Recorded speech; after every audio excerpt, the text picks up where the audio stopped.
Perry and Journey ultimately deciding to go their separate ways. I couldn't go near music because I had this PTSD thing with music still going on. It was very, very uncomfortable.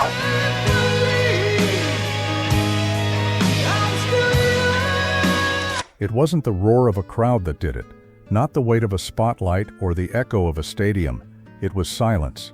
Steve Perry, once the voice that could shatter glass and hearts alike, was alone in a small studio, replaying a song he hadn't heard in decades. And before the second verse was over, tears blurred his vision. This was the man who'd carried Journey to immortality, who'd turned love and loss into anthems that still shake arenas. Yet at that moment, all that fame, all that control, slipped away. He had spent half his life avoiding this song, because buried in its melody was every choice, every heartbreak, every ghost of who he used to be.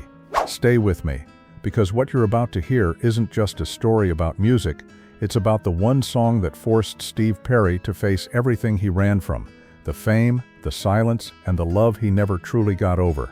This is the song that made Steve Perry break down in tears. When people talk about Perry, they talk about that voice. 4 octaves of raw electricity, smoother than silk but edged with ache. It was 1977 when that voice changed rock forever. Journey was a band searching for identity, good musicians, no real spark. Then came Perry, a kid from California with Motown roots and gospel in his soul. He didn't just join the band, he transformed it. Suddenly songs like Wheel in the Sky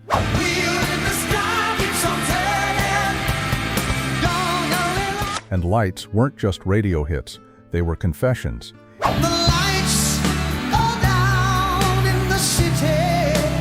He sang as if every line might be his last chance to say what he felt. Audiences didn't just listen, they believed. But Perry's rise came with a quiet curse. Every hit pulled him further from the person he used to be. The tours, the interviews, the expectations, each demanded more of the man who gave too much already. He became obsessed with perfection. Bandmates saw it, engineers felt it. If a take wasn't perfect, he'd start again and again, until the room fell silent in awe or exhaustion. He once said in a rare interview, "I was chasing a sound I could never hold on to, maybe because I was chasing something else entirely. That something else was peace." Then came 1983. Journey was at its creative peak, and so was Steve. The album was Frontiers, and inside it was a track that would define vulnerability in rock, Faithfully.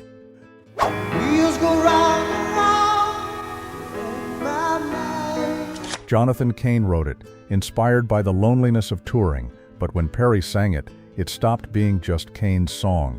It became Steve Perry's confession.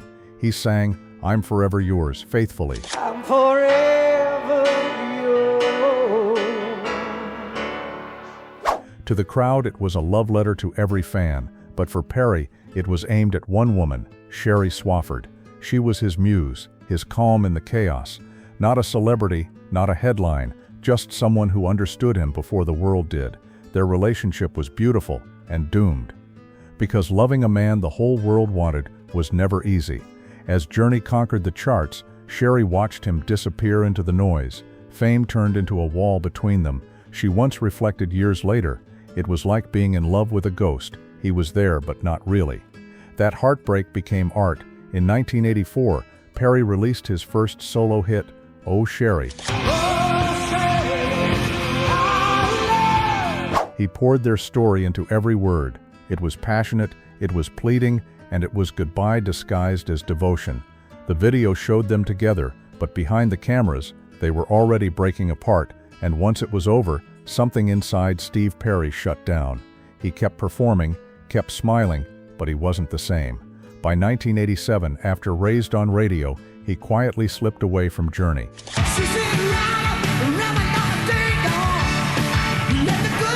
No big fight, no press release, just silence. Fans thought it was creative burnout. Friends said it was fear of losing his voice. But those close to him knew Steve Perry was exhausted by being Steve Perry. He stopped singing altogether. For more than 20 years, he lived like a man erased from his own story. He would later admit, "I couldn't listen to my own songs. They reminded me of everything I lost." And that's what makes what happened decades later so powerful, because when he finally heard that one song again, the one buried deep in his past, he didn't just remember the music, he remembered her. He remembered who he used to be, and he couldn't stop the tears.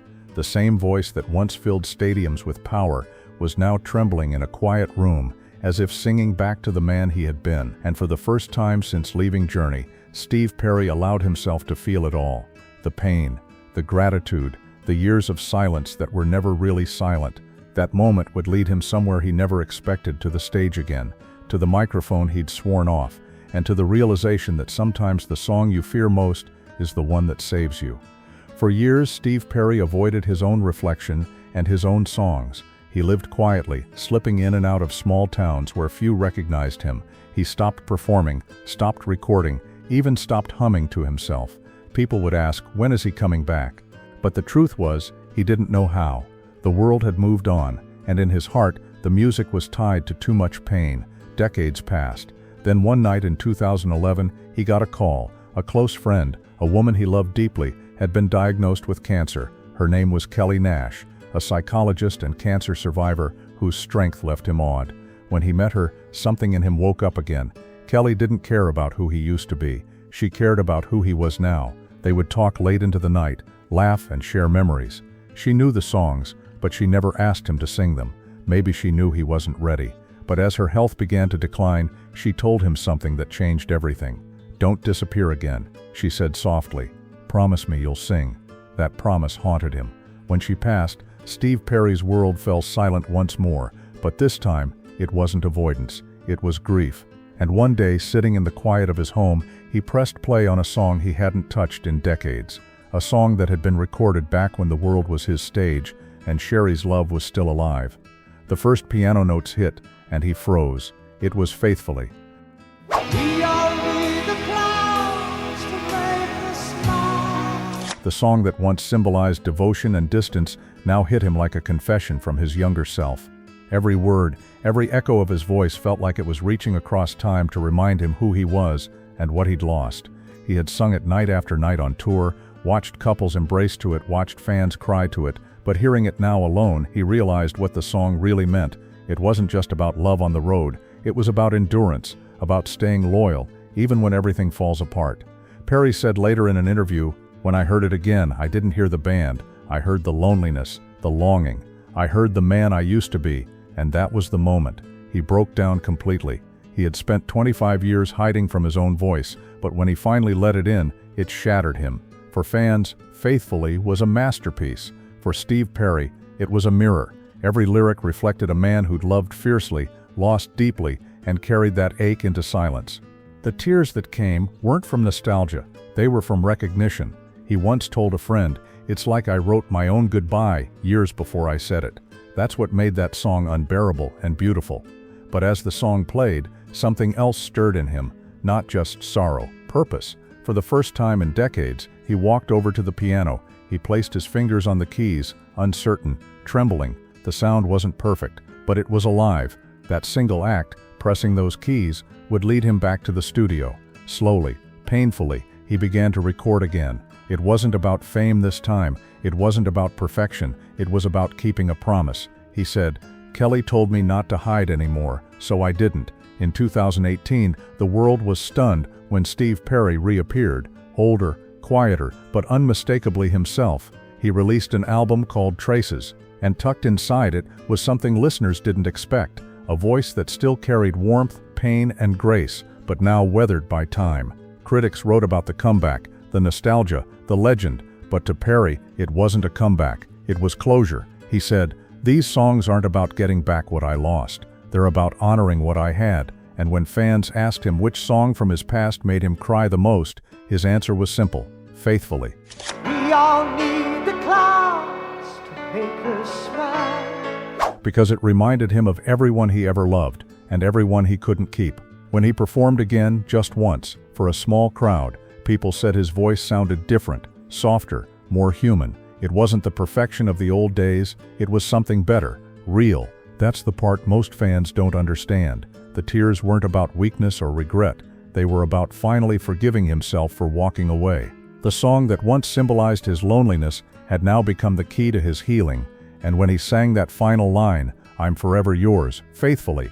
I'm forever yours. He wasn't just singing to Sherry anymore. He was singing to the music itself, to the life he had nearly lost.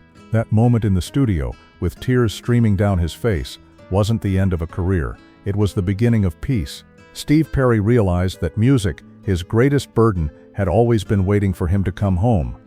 When news broke that Steve Perry was back, the world barely believed it. After 2 silent decades, he had become a legend that people spoke about in the past tense, a voice frozen in time.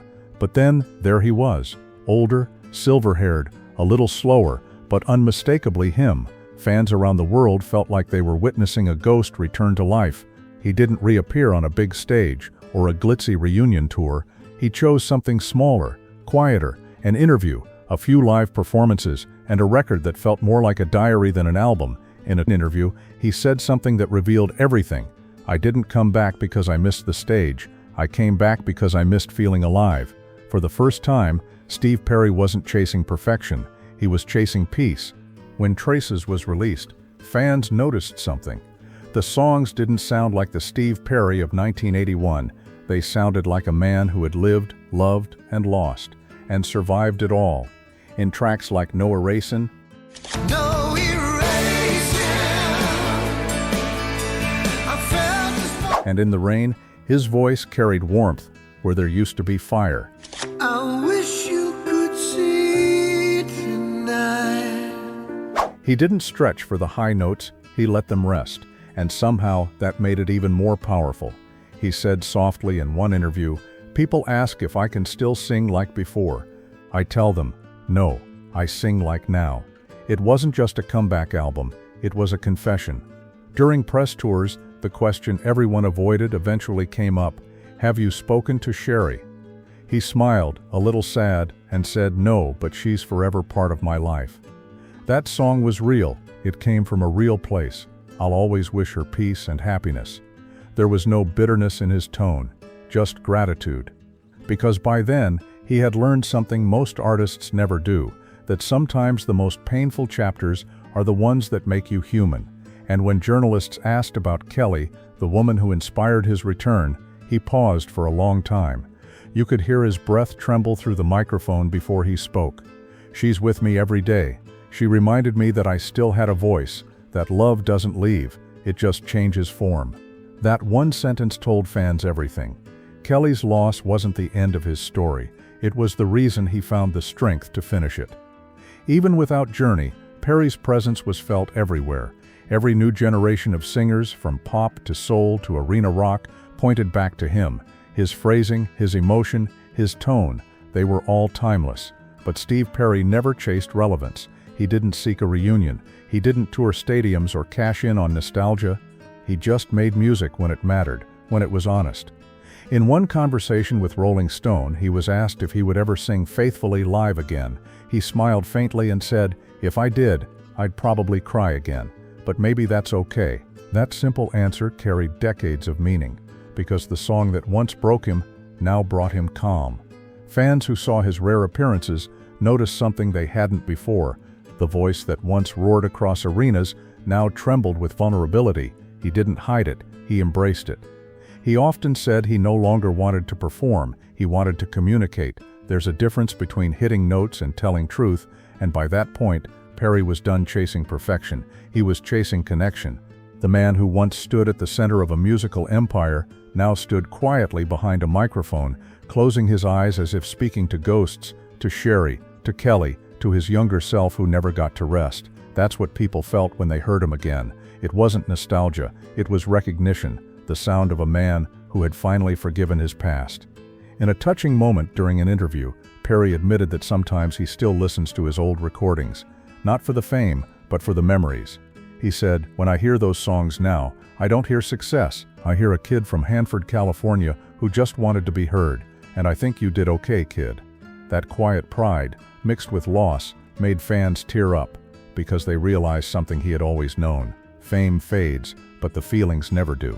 And as the years went by, Perry didn't retreat again. He appeared on rare occasions, sometimes just to surprise fans or offer a smile during interviews. He even released a Christmas album, not for commercial reasons, but because he said he wanted to spread some light. That's who he had become, a man at peace with imperfection, a man who no longer ran from the songs that once haunted him. When asked what advice he'd give to his younger self, he said quietly, "Don't be afraid to let the music hurt you. That's what makes it real." Those words hit like a closing verse, because that's what Faithfully was all along. Not a love song, but a lesson. A song about the beauty of holding on, even when life forces you to let go. Steve Perry's tears weren't just about the past. They were about everything he had carried, everything he had loved, and everything he was finally ready to release.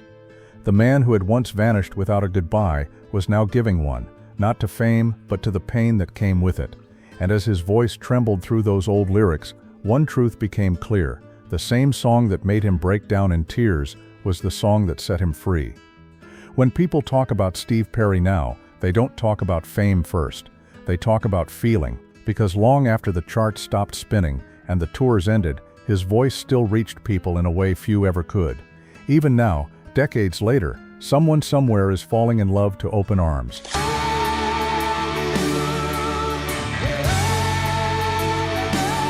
Someone is saying goodbye to Faithfully. Right down the line, it's been you and me. And somewhere, Steve Perry's voice is playing softly in the background, reminding people that it's okay to feel broken, as long as you keep believing. In 2018, when Perry released Traces, critics praised the craftsmanship, but fans heard something deeper, a man singing not to prove he still could, but because he needed to. He told NPR, "It took me years to understand that the best parts of me were in those songs. I didn't lose them, I just had to find the courage to listen again." That courage became his quiet legacy. He wasn't trying to be a rock star again, he was trying to be human, openly, vulnerably, unapologetically. And that's why people connected to him even more, because while other singers chased relevance, Steve Perry chased honesty. In 2017, he made a rare public appearance when Journey was inducted into the Rock and Roll Hall of Fame. Fans erupted, hoping for a reunion, but Perry didn't take the stage to sing. He stood back, smiling proudly at the band that carried his voice into history. When asked why he didn't perform, his answer was simple: "It wasn't my time to sing, it was my time to thank." That moment said everything about who he had become. The ego that once drove him was gone. All that remained was gratitude. He's spoken about visiting Journey shows quietly since then, sitting in the crowd instead of on stage, not as a star, as a fan. He said watching the audience sing his lyrics back moved him to tears all over again. Hearing them sing those words, "It reminded me why I did it in the first place," he said. The same voice that once carried the burden of perfection now carried grace. He no longer needed to outsing anyone, he just needed to feel it again. When you look at Steve Perry's journey, it's easy to see it as a story of disappearance and return, but in truth, it's something far more profound. It's the story of a man who learned that silence doesn't mean the end. Sometimes it's where healing begins. His disappearance wasn't a fall from grace, it was a search for peace. And when he finally came back, it wasn't to reclaim a throne. It was to remind the world that music isn't about being perfect, it's about being true. And the song that taught him that lesson, the one that made him break down in tears, was still Faithfully.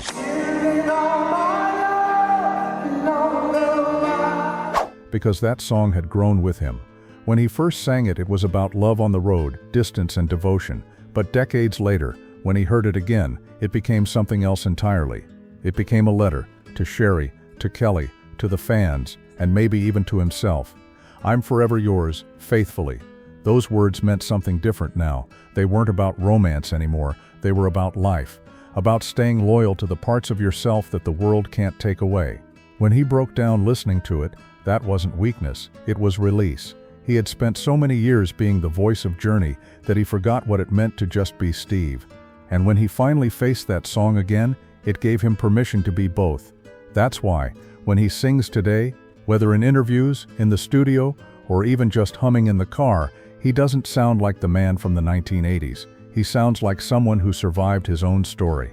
Fans often say Steve Perry's voice saved them during hard times, but the truth is, those songs saved him too. Each lyric, each melody, became a bridge between who he was and who he became. That's why his tears weren't an ending, they were a rebirth. He once said, "People think I left music. I didn't.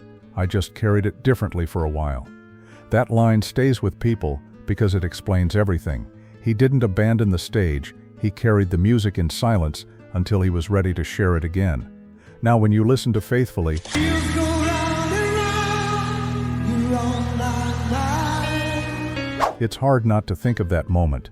The quiet room, the tears, the man rediscovering the song that made him human again. Every note feels heavier, every word more real. It's no longer a story about distance between lovers. It's a story about distance between who we are and who we used to be, and the courage it takes to close that gap. Today, Steve Perry rarely talks about the past. He prefers to let the music do it for him, and maybe that's how it should be, because the man who once sang to millions now speaks to each listener directly through that same timeless voice, carrying both sorrow and hope. That's the true mark of an artist, not how loud they sing, but how deeply they're felt. So when people ask, what song made Steve Perry cry, it isn't just Faithfully. It's every song that ever held a piece of his heart, every melody that reminded him who he was and who he still is. Because in the end, Steve Perry's story isn't about a man who lost his voice, it's about a man who found his soul inside it. The song that made him break down didn't destroy him, it saved him. And through every word, every note, every quiet breath, Steve Perry remains what he's always been, forever ours, faithfully.